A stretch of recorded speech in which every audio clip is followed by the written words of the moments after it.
Okay, Billy, just we sort of update mid-season, I suppose. How's the season been going so far for the Women's? We're going fine. We're sitting top of the league at the minute with one defeat away to San. Since that game, we're unbeaten on a really good run. Now with 2 matches left to play against San at the Oval, all being well, and away to Crusaders, the last match of the season. Obviously, this year was more or less a condensed league. How's that format been with the sort of COVID restrictions? It's worked out okay for most of us. I mean, San and Derry had a bit of an issue with the Donegal thing where they weren't allowed across the border, but the elite status that we've been awarded there a few weeks ago has sort of helped them with coming across the border in Northern Ireland now. So in terms of us, we coped quite well with it. With 1 or 2 players who were in isolation over a few weeks. Other than that, we coped pretty well with it. The players knew how to cope with it themselves and looked after themselves and kept ourselves pretty much safe with it.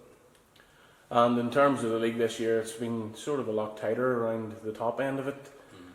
Crusaders have obviously improved, and Sion, Linfield and Glentoran are thereabouts. What have you made of the competition in the games?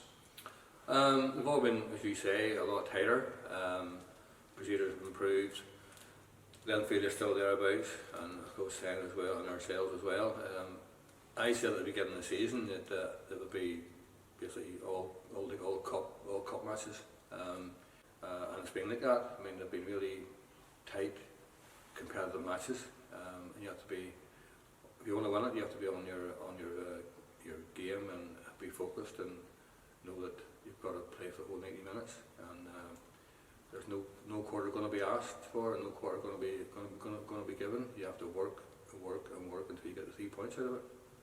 And in terms of playing personnel, obviously Cara suffered a serious injury last week. What about the rest of the squad, and obviously on Cara's injury as well?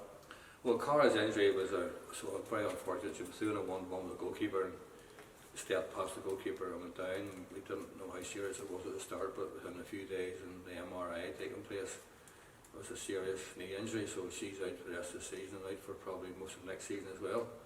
She'll go through her operation in another couple of weeks. The rest of the squad are pretty much healthy. Emma's come back from her operation. Hope to have her back for the last 2 or 3 games, including the Irish Cup matches. The rest of the squad are pretty healthy. Michaela is still out with the injury she got in pre-season and probably won't play the rest of the season. That's another unfortunate injury, but the rest of the squad are healthy, all raring to go. You mentioned there about the elite status being awarded to the Women's Premier Division. What do you think that elite status and the fact that Northern Ireland senior women's are doing extremely well, what do you think that does to girls and women's game in general? Well, elite status is something we've been looking for the past couple of years. We didn't know it was going to be awarded. It was like a shot out of the blue. What it does for us in terms of, it gives us an opportunity to have talks with the IFA when the season's over, exactly what it can bring to us. But one of the things we can look at as well is can we get club licensing introduced in terms of the status of the grounds that we play in, the status for the players. We can look at funding opportunities from FIFA and UEFA and the IFA. Can we sign professional players? Can we bring players in from overseas?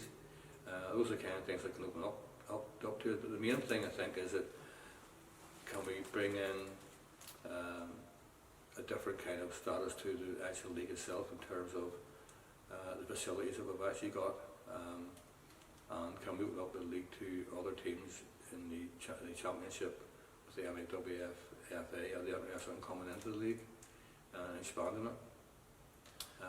In terms of Northern Ireland setup, what Kenny's done there is fantastic with them. The girls are enjoying being in there with them. The girls are fitter. The stuff he's doing with them is transformed into the club, into most of the clubs. The girls are coming in very enthusiastic. It has helped us. I think that's shown in the game that we have played in. The younger girls see our internationals playing. I mean, Jolie came through our setup, and then you have Amy Lee in the under-19s. Yeah, Danielle has come in whenever she was 15 years of age into the club as well. I mean, she's gone through part of the academy and gone into Kenny's squad. You have Kerry Beattie. There's other young players who are in the under, I think it's the 07s at the moment, who are really good teams. So those girls are going to aspire, we hope, to those. But those girls, and they can see the steps those girls have made, and that they come through the 15s, the 17s, 19s into the first team, and then in the Kenny's team, and they also come through the setup that Alfie Wiley and them have in terms of their development from the 15s, the 17s, and then the 19s. So I mean, there's a good development path there for them, if that's what they really want.